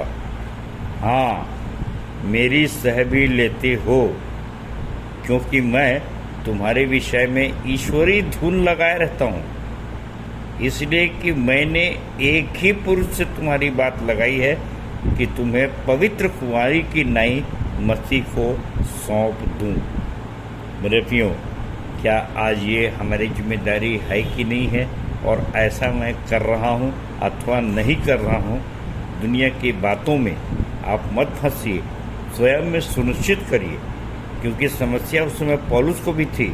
देखिए, जो मैं पढ़ने जा रहा हूँ 2 कुरिन्थियों 11 का 3 पद, बड़े ध्यान से सुनिए, क्योंकि जो डर पौलुस का था वो मुझको भी अपने विश्वासी मंदिर के लोगों से है, और कुछ लोग फंस भी जाते हैं। और इसलिए मैं कहता हूँ 3 पद को ध्यान से सुनिए, परंतु मैं डरता हूँ कि जैसे सांप ने अपनी चतुराई से हवा को बहकाया, वैसे ही तुम्हारे मन उस सिधाई और पवित्रता से जो मसीह के साथ होनी चाहिए कहीं भ्रष्ट न किए जाएं। प्रियों, आज के समय में जो पौलुस की जो समस्या थी, उस समस्या को मैं आपके सामने रख रहा हूँ, जो मेरी भी बड़ी समस्या है। और इसलिए 5वें पद में ध्यान लगाइए, मैं तो समझता हूँ कि मैं किसी बात में बड़े से बड़े प्रेरितों से कम नहीं हूँ, हम किसी से कम नहीं। यदि मैं वक्तव्य में अनाड़ी हूँ तो भी ज्ञान में नहीं, वरन हमने इसको हर बात में सब पर तुम्हारे लिए प्रकट किया है। मेरे प्रियो, मैं हमेशा अपने आप को पारदर्शी रखा हूँ, ट्रांसपेरेंट रखा हूँ। सवेरे से जो करता रहता हूँ, शाम तक आप देखते रहते हैं, और कैसी आत्माएं आ रही हैं और कैसी कैसी समस्या आ रही हैं, कैसे हम प्रतिदिन घात किए जा रहे हैं। बहुत से लोग देख रहे हैं, और बहुत से लोग देखकर भी जानबूझ के अनदेखा करते हैं और आलोचना भी करते हैं। प्रभु उनको भी आशीष दे, उनके लिए भी प्रार्थना करना हमको। पर जो समस्या है, धुन है, उसकी कुछ चीज़ें यहाँ पे पढ़ के सुनाई गई और बता भी रहा हूँ। सो प्रियो, आध्यात्मिक व्यक्ति की धुन क्या होती है, ये सुबह से विश्वासी मंदिर आने वाले लोग जानते हैं और देखते हैं। और जो नहीं देखते, नहीं जानते, घर बैठे हैं, उनको नहीं समझ में आता कि हम प्रतिदिन कैसे घात किए जाते हैं। और अभी जैसे एक प्रकरण है हमारे सामने, भाई मनीराम का, पिछले समय खुल के चर्चा की, वो बहुत लंबे चौड़े ऋण में फंस गया है। और मैंने जब से आह्वान किया कि वो भाई की मदद करो, भाई निकालो, भाई उसके परिवार में सुंदर बच्चे हैं, और कुछ दिनों के बाद अगर हम थोड़ा सा कंधा दें तो वो अपने पैर पे खड़ा हो सकता है। और जैसे अनिल भोरे भाई से गलती हुई थी, कुछ गलतियां भी उससे हुई हैं, और पहले भी हमारे ऐसे प्रिय लोग आए हैं, और मैंने बड़ी जिंदा दिली से कहा कि जब हम नाला पार करते हैं तो नदी आती है, और नदी पार करते हैं तो समुंदर आता है, और सब बातें मिलकर परमेश्वर के को भलाई को उत्पन्न करती है। पहले तो समस्या देखकर ऐसा लगता है, अरे कहाँ कहाँ सिरदर्द आ गए, इनको हटा दो, भगा दो। और परंतु हम जानते हैं कि मूसा के सामने जब समुद्र आया, दानियल के सामने जब शेर आया, शद्रक मिशक के सामने जब आग आई, तो वो एक फायर प्रूफ बन गया, एक टाइगर प्रूफ बन गया, एक समुंदर प्रूफ बन गया, सी प्रूफ बन गया। तो हम भी कुछ मनी राम प्रूफ बन सकते हैं। ये कैसा अनोखा चांस है अगर हम कोशिश करें तो। और इसी में मैंने देखा, और मैं उनको सैल्यूट करता हूँ जिन्होंने बड़े बोझ के साथ इस को उठाने के लिए, इस बोझ को उठाने के लिए कड़ी दोपहरी में रात दिन एक कर रहे हैं। तो ये व्यक्ति हैं जो आत्मिक हैं, जो आध्यात्मिक हैं, जो अपना सब कुछ बेच करके पड़ोसी से प्रेम कर रहे हैं, प्राण की बाजी लगा रहे हैं। ऐसे लोगों को हम देखते हैं मेरे प्रियो, और इसलिए मैं तो कहता हूँ सीधा सीधा कि जिसने नहीं देखा है वो आके देख ले, घर बैठे, और पुस्तकों में से और प्रवचन से ही हमको ये समझ में नहीं आएगा कि ये कौन सा आध्यात्मिक व्यक्ति है और कौन सा नहीं। प्रियो, शरीर और आत्मा के विषय में बहुत कुछ कहा जा सकता है, और इस संबंध में अगर हम रोमियो 7 देखेंगे तो बहुत से विरोधाभास भी आते हैं, परंतु एक अच्छा सलूशन है जो रोमियो 7:4 में है, जो मैं आपके लिए पढ़ूंगा। सो हे मेरे भाइयों, तुम भी मसीह की देह के द्वारा व्यवस्था के लिए मरे हुए बन गए कि उस दूसरे के हो जाओ जो मरे हुओं में से जी उठा, ताकि हम परमेश्वर के लिए फल लाएं।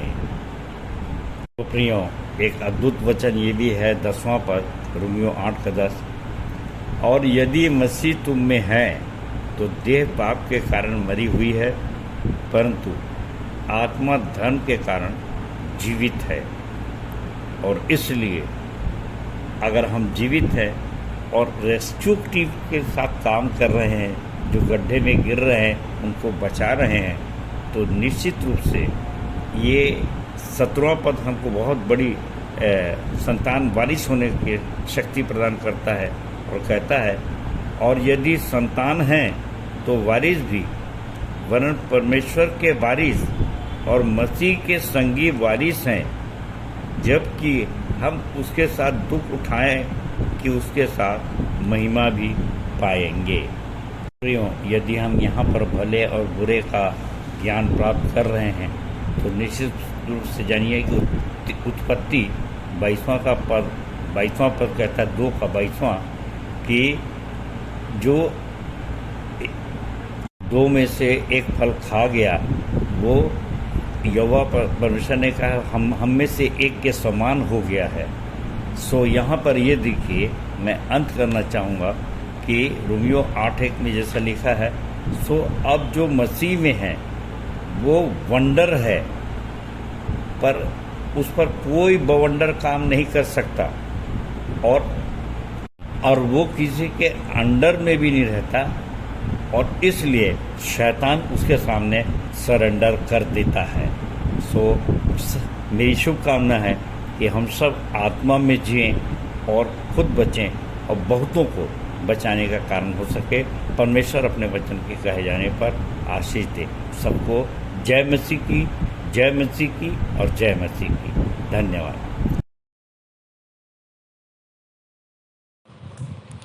उत्तरवादी पाठ पर सुंदर सारगर्भित व्यवहारिक टिप्पणी के लिए हम अपने संचालक जी को बहुत बहुत धन्यवाद देते हैं।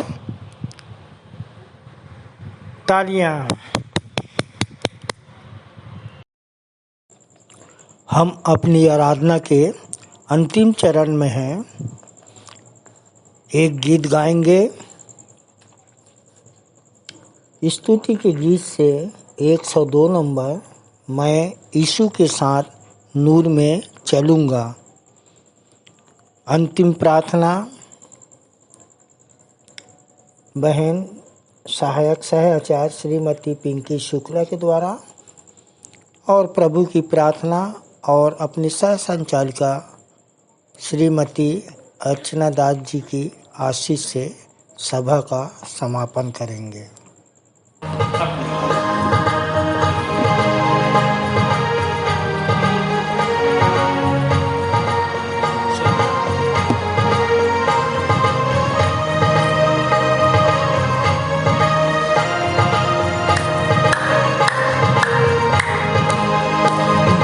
यीशु के साथ नूर में चलूंगा, दिन रात उसके पीछे मैं चलूंगा, पीछे चलूंगा बता पाऊंगा, यीशु मेरा मुंजी मशहूर।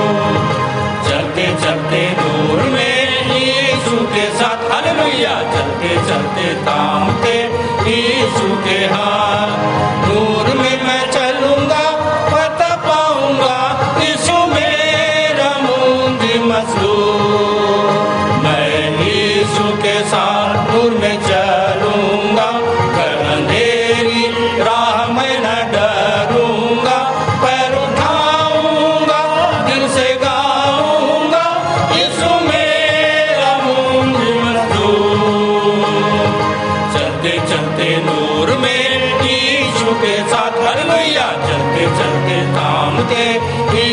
के हाथ। नूर में मैं चलूंगा फतह पाऊंगा, यीशु मेरा मूंगी मसलूब।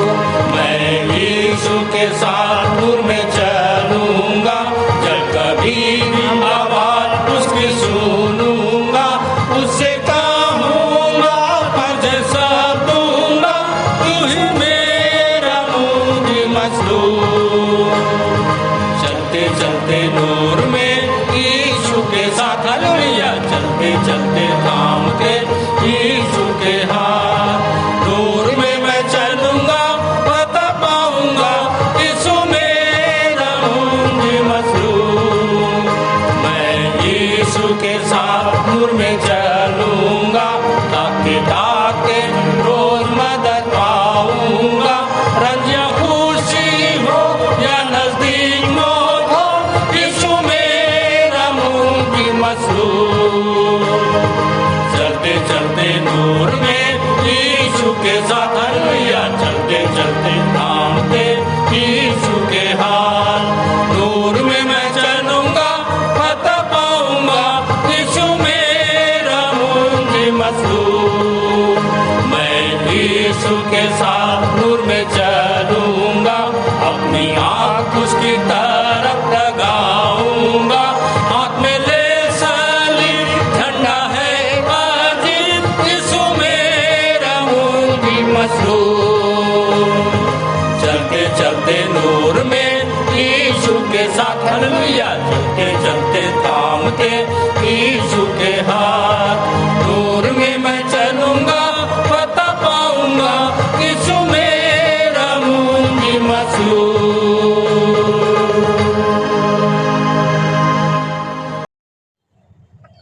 आप सबको जय मसीह की। मेरा नाम सहायक आचार्य पिंकी शुक्ला है। आइए हम सब परमेश्वर से प्रार्थना करें। अपनी आंखें बंद करें और अपना ध्यान परमेश्वर की ओर लगाएं। सर्वशक्तिमान, सर्वज्ञानी, सर्वव्यापी, एकमात्र हमारे जीवित उद्धारकर्ता परमपिता परमेश्वर, एक बार हम फिर सभी प्रभु यीशु मसीह के नाम से आपके पवित्र चरणों के समक्ष आते हैं। खुदा, हम आपका हृदय से धन्यवाद देते हैं पिता, आज के दिन के लिए परमेश्वर कि प्रभु जी आपने हम सब विश्वासियों को इस सुंदर प्रांगण में प्रभु जी एक बार फिर लाया प्रभु, ताकि हम सब प्रभु जी मिलकर आपकी आराधना स्तुति कर सके। प्यारे प्रभु जी, हम आपका धन्यवाद करते हैं प्रभु कि आप जीवित हैं और हमें जीवितों के मध्य रखते हैं। खुदावन, हम आपका धन्यवाद करते हैं परमेश्वर कि हमारे अंदर जो सांसें चलती हैं प्रभु, वो आपकी दी हुई है। ये हमारी ज़िंदगी, हमारा देह, प्राण, आत्मा, सब कुछ परमेश्वर आपका दिया हुआ है प्रभु जी, जिसमें हम जीते हैं, आनंदित रहते हैं परमेश्वर। और प्रभु जी आपने ये सब इसलिए बनाया पिता, ताकि हम इसमें रहकर प्रभु आपकी महिमा कर सकें। प्रभु जी पिता, हम धन्यवाद देते हैं हमारे हर एक उन बुरी परिस्थितियों के लिए प्रभु, जिसमें आपने परमेश्वर हमें अपने नज़दीक लाया प्रभु जी। हम उन सब बुरी परिस्थितियों और कठिन परिस्थितियों में परमेश्वर के प्रभु जी, जिसमें हम चलते हुए प्रभु आपके नज़दीक आने पाए हैं खुदा, उन सारे दुखों के लिए प्रभु आपका धन्यवाद करते हैं पिता, क्योंकि परमेश्वर हम जानते हैं यदि दुख ना होता हमारे जीवन में तो शायद आप हमसे दूर होते और हम आपसे दूर होते परमेश्वर पिता। परंतु दुख ही वो मार्ग है प्रभु जो आप तक हमें लेकर आता है प्रभु जी। ऐसे दुखों के लिए, ऐसे परिश्रम के लिए खुदा हम आपके हृदय से धन्यवाद करते हैं प्रभु जी। हम धन्यवाद करते हैं प्रभु कि हमें बनाने वाले परमेश्वर आप पहले से ही जानते हैं प्रभु जी कि हमें क्या आवश्यकता है प्रभु जी, हमारे जीवन में किस चीज़ की घटी कमी है परमेश्वर। आप हमसे पहले हमारे मनों को जानते हैं परमेश्वर, क्योंकि आपकी दृष्टि सदा मन पर होती है परमेश्वर पिता। हम इसके लिए धन्यवाद करते हैं प्रभु कि हम सौभाग्यशाली हैं परमेश्वर कि ऐसे पिता का हाथ हमारे सर पर है प्रभु जी। प्यारे पिता, जो कुछ परमेश्वर हम यहाँ पर स्तुति आराधना किए, हमारे पिता परमेश्वर, हमारे गीतों का गाए जाना, हमारे बीजों का बोए जाना परमेश्वर, हमारी सारी आराधनाएं परमेश्वर आपको सुगंधदायी फूल के रूप में ग्रहण हो सके प्रभु जी। पिता परमेश्वर, हम आपका धन्यवाद करते हैं प्रभु कि आपने हमारी प्रार्थनाओं को हमेशा सुना है प्रभु जी, और हाँ और आमीन में उत्तर दिया है पिता, इसके लिए धन्यवाद करते हैं प्यारे पिता परमेश्वर। प्रभु जी, हम सब जितने यहाँ पर हैं प्रभु, जो कुछ परमेश्वर आपके नाम से भेंट स्वरूप दिए हैं पिता, उन भेंटों को प्रेम से ग्रहण कीजिए पिता। हम सबके खतों पर भी प्रभु आपकी आशीष बनी रहे। जब हम अपने घर जाते हैं लौटते समय प्रभु, हम सब पर प्रभु आपका अनुग्रह रहे पिता, ताकि हम सुरक्षित अपने घर तक पहुँच सकें प्रभु जी। पिता परमेश्वर, आप सदैव हमारे परमेश्वर बने हैं पिता, और अनंत जीवन तक आप हमारे संग और साथ रहेंगे प्रभु जी।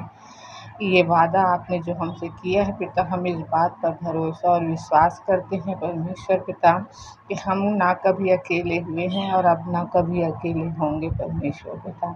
आपकी उपस्थिति हमारे जीवन में सदैव बनी रहे प्रभु, यही आपसे प्रार्थना है पिता परमेश्वर। आज की आराधना के लिए एक बार फिर प्रभु आपका धन्यवाद करते हैं परमेश्वर। आज के दिन के लिए आपका धन्यवाद करते हैं प्रभु जी, और इस छोटी सी प्रार्थना को प्रभु यीशु मसीह के नाम से मांगते हैं, आमीन। आप सबको जय मसीह की।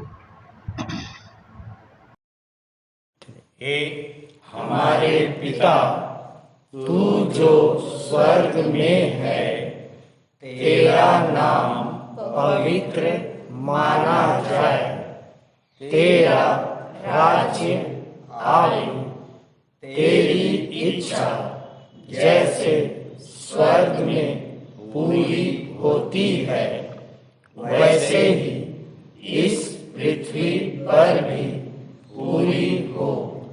हमारे दिन भर की रोटी आज हमें दे, और जैसे हमने अपने अपराधियों को क्षमा किया है, वैसे ही तू भी हमारे अपराधों को क्षमा कर, और हमें परीक्षा में ना डाल, परंतु बुराई से बचा, क्योंकि राज्य, पराक्रम और महिमा सदा तेरे ही हैं, आमीन।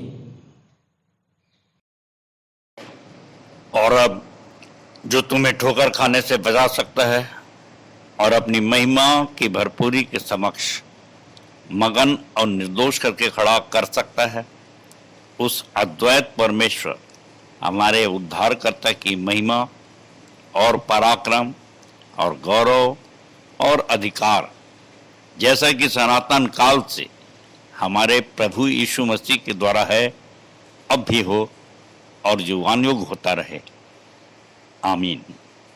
सबको जय मसीह की।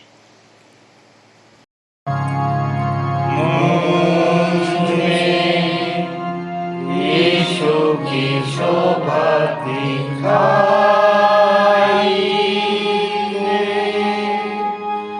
उसका अद्भुत प्यारा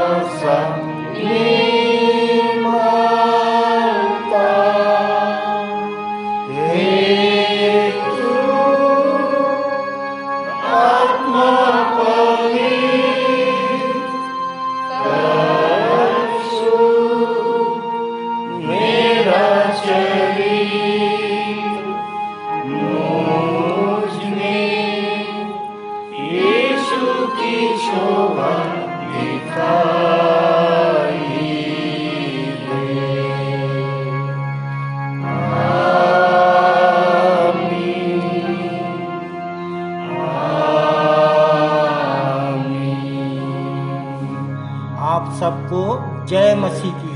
जय मसीह की।